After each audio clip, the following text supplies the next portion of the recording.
Hello and welcome everyone. If you're old hat, welcome back. If you're brand new, welcome you. This is a channel where we like to talk about writing, learning, and creating. And we are going to be discussing our probable nemesis, if you are in the writing side of the world with me here, editing. Very few people enjoy editing, but it is a very necessary part of our craft. So this is episode 1 in a series that we're going to do about different ways that you can edit your books. It's a very timely thing for me because I just finished a zero draft of another project and I am in draft 4 of one project and draft 3 of another. So I'm doing a lot of editing right now. So I'm going to be showing you what I do for editing, but then also hopefully introducing some other forms of editing to you so that you can find something that works for you so that you can be the most productive you can be for your project. And we're going to do things a little bit vloggy style, so because of the fact that I'm going to be having to switch where my camera is. So let me know if you like the different style of format.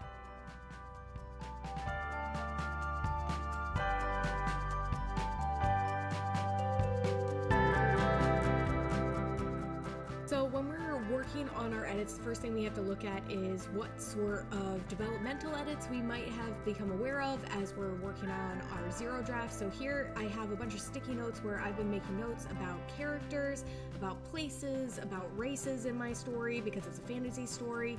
And these are the developmental things that I know I need to deal with ahead of time.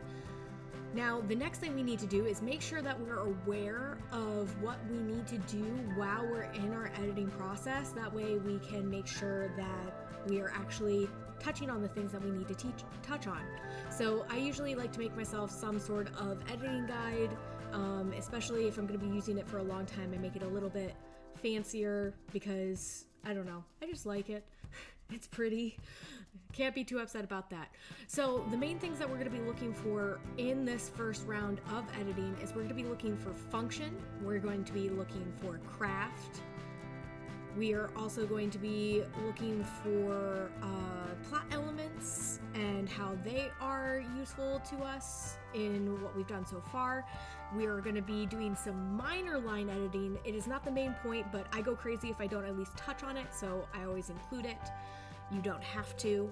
And then look at developmental edits, either something that you've noticed ahead of time, like on my sticky notes that we need to work on, or something you come across as you're actually starting to dig into the text. The next thing you're going to want to do is use some color coding. That way it's really easy to recognize as you're looking at your text what you're looking for. So I am using green for function. If I found something that's functional, I'll put a box around it. If I notice I need something functional, I'll put an arrow written in green so I can focus on that. Same thing for craft. If I find it, I will circle it in blue. If I need it, I will write a note in blue.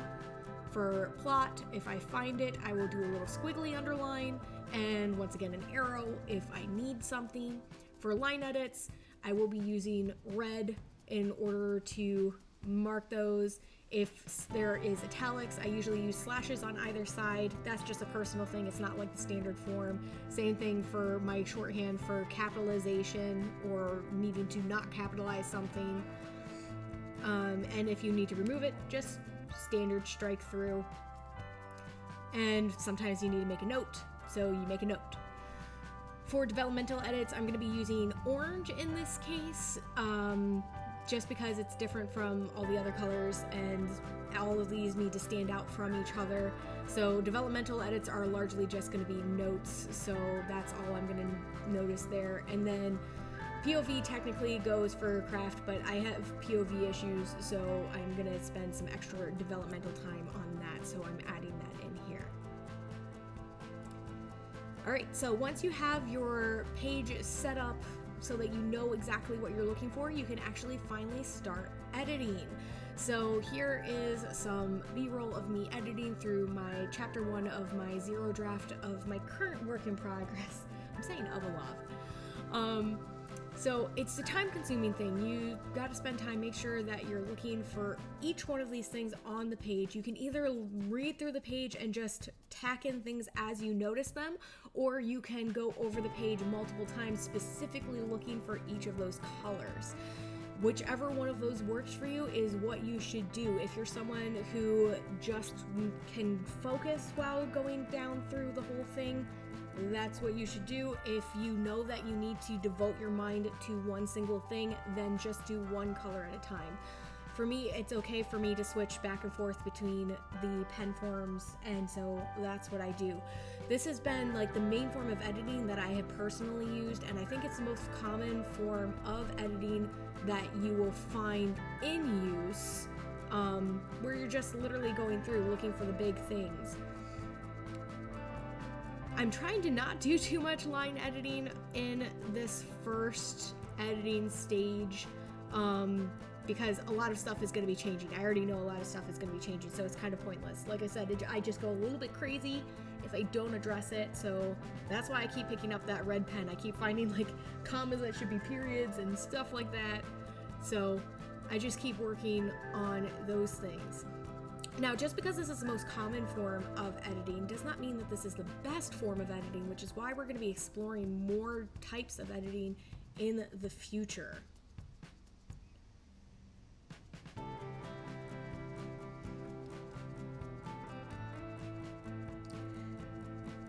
To dig into why we need to look at each of these things in particular just a little bit more, the reason why we need to look at function is because function, in the shortest definition I can figure out how to say, it is what moves your plot from the beginning to the end of the story. And if you have something that is doing that, you want to keep it in your draft. If you have something that's not doing that, you're going to want to cut it out. So I use my analysis of function in my edits to help me decide what scenes I should keep and what scenes I should get rid of, what things I should change. The reason why we're looking for craft is because we want to make sure that we're using the good parts of our craft and not the negative. So this is paying attention to things like tropes, the ones that you should have, the ones that you shouldn't have, looking for things such as metaphors and similes and the different literary elements. That way we can just make sure that our work is as well-rounded and accessible to our readers as possible at the same time. Plot is always going to be important because that is the structure of your story. So if you are finding things where there are plot holes or little plot bumps, if it's not a full-size hole, you need to address those as soon as possible so that they don't become a huge issue, because sometimes that can end up leading to massive rewrites. So that is why it is so important to take a look at what plot elements you have going on and whether or not there are problems coming along because of that. And when we're looking at our developmental edits, because of the fact that this is a zero draft edit, there are going to be developmental edits of some kind, especially if you're someone like me where I tend to do a lot more on the pantsing side. I don't plan everything ahead of time.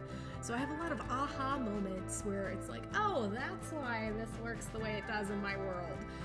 And so it's really important to make sure that you're making note of that, making those changes, but also not just adding in fluff because you came up with some random idea that you think is the best thing in the world.